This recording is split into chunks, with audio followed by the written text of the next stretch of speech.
TTP वाली बात मैं आपको दिखा दूं। मैं मजाक नहीं कर रहा था जब आपसे कह रहा था कि टीटीपी वाले पाकिस्तानी सेना की पैंटें उतार के कैलिशनिकोव राइफल टांगी हुई है, उसके ऊपर पाकिस्तान सेना की पैंट टंगी हुई है, वो ऐसे लेके घूमते हैं। देखिए हालत, ये देखिए। नहीं, देखिए एक तो ये कि जो उसकी चाइना पाकिस्तान इकोनॉमिक कॉरिडोर की बात कर रहे थे, तो उसको देश के लोगों को थोड़ा गंभीरता से सुनना चाहिए।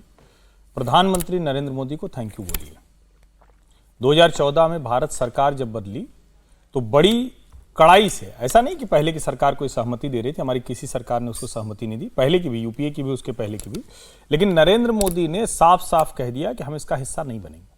और चीन की भारत से नाराजगी के प्रति एक बड़ी वजह ये भी थी, क्योंकि जो उसका पूरा बेल्ट एंड रोड इनिशिएटिव है, उसका सबसे पहला पायलट प्रोजेक्ट था CPEC, China Pakistan economic corridor. उसके जरिए वो भारत पर दबाव बनाना चाह रहा था और दुनिया के एक मॉडल देना चाह रहा था जी। चीन ने एक गलती ये कर दी कि सीपीईसी जो बना है वो बना बड़ा शानदार है, वो भी घोस्ट, आप उसको एक्सप्रेसवे कह सकते हैं, उसके दोनों तरफ उसने अपनी सर्विलांस सिटी बना दी, यानी पूरी तरह से उनके ऊपर कंट्रोल, सीसीटीवी मॉनिटरिंग, और उसको लेकर बलोचों में भयानक विद्रोह हुआ। वो चाइनीज इंजीनियर माने, चाइनीज बस्तियों पर हमला किया, पोर्ट जाते हुए उनको जैसे बहुत बड़े किसी अपराधी को ले जाते हैं वैसे 4 इंजीनियर ले जाना होता है, तो पूरी की पूरी बैरक चलती है साथ में। तो एक तो ये जानना बहुत जरूरी। अब ये वाला जो हिस्सा आप कह रहे हैं खैबर पख्तूनख्वा वाला, ये तो पाकिस्तान के हाथ से अब निकल चुका है। और ठीक है, वो जो सच कुछ ऐसा ही है कि भाई पैंट गीली हो गई तो सूखने के लिए तो कहीं न कहीं कुछ करना पड़ेगा। अब वो निकल रहे हैं तो अपना सुखा लेते हैं उसी में। लेकिन जरा सोचिए, आप कल्पना कीजिए, क्या किसी भी सोवरेन कंट्री की सेना के लोगों के साथ ऐसा व्यवहार संभव है?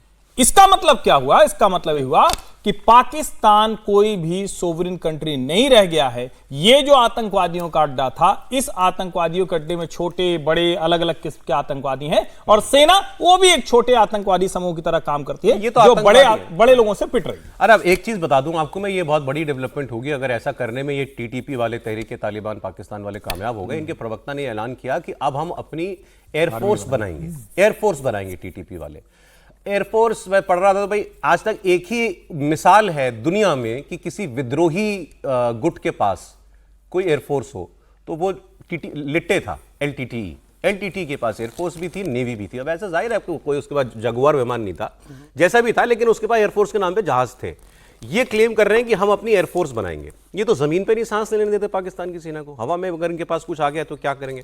अच्छा, आज एयरफोर्स के लिए कोई आपको जहाजों की जरूरत नहीं है, कोई रनवे की जरूरत नहीं है, आज तो ड्रोन की लड़ाई है। तो ये कम से कम वो हासिल करना चाहते हैं, और अगर इन्होंने कर लिया तो आप फिर पाकिस्तान के अंदर युद्ध जो है, गृह युद्ध, ये एक अलग ही लेवल पर होगा। सर, गृह युद्ध की स्थिति में तो पहुंच गया। आप दोनों इलाकों की, जब अभी आपने एक के बाद एक इन दोनों इलाकों की बात की, बलूचिस्तान की और ये खैबर की, उससे इतना परेशान पाकिस्तान है। और फिर अंदर वाले जो इलाके हैं, जिसको आप पंजाब का इलाका दें, तो वहाँ पर भी अब इमरान साहब को लेकर एक नई लड़ाई, पूरे दिन हर दिन परेशान सरकार वहाँ पर हो रही है। सिंध का भी हमने देखा था कि बहुत सारे लोग प्रदर्शन कर रहे हैं। तो लगातार वो ऐसी स्थिति में घिरता जा रहा है, और आर्थिक स्थिति जितनी कमज़ोर हुई है, उससे गृह युद्ध की संभावनाएं और बढ़ जाती हैं, आशंकाएं लगातार बढ़ती जाती है। और गृह युद्ध कब होता है कि जब आपको उस सरकार में भरोसा ही नहीं रह गया। तो यहाँ पर सरकार का भरोसा खत्म हो गया। बिल्कुल ठीक, बिल्कुल ठीक। और उस वजह से लगातार ये चल रहा है, और इमरान खान के लिए जिस तरह से लगातार दबाव बनता जा रहा है, तो वो गृह युद्ध की तरफ पहुंच रहा है। दूसरी बात ये होती है सर कि हमारे यहाँ भी नक्सलवाद था, अब तो खत्म ही हो गया लगभग। मार्च की डेडलाइन दी हुई है गृह मंत्री ने। तो पहले मैं देखता था कोई वेस्ट में कोई रिपोर्ट छपती थी तो वो कभी तुलना कर देते थे इंडिया पाकिस्तान की, तो कहते थे कि दोनों के कुछ कुछ हिस्से जो हैं वो वहां की सरकार के कब्जे में नहीं है, काबू में नहीं है। तो हमारे यहां पर वो काम लगातार हो रहा है और वो खत्म हो गया, नक्सलवाद खत्म, कोई इंटरनल स्ट्राइफ ऐसी नहीं बची। जम्मू कश्मीर में छुटपुट छोड़ दे। सर, उसमें दोनों काम हुए ना, डेवलपमेंट के बिना नक्सलवाद खत्म नहीं हुआ। पाकिस्तान आप ठीक कह रहे हैं, मैं कह रहा हूं हमने खत्म कर दिया।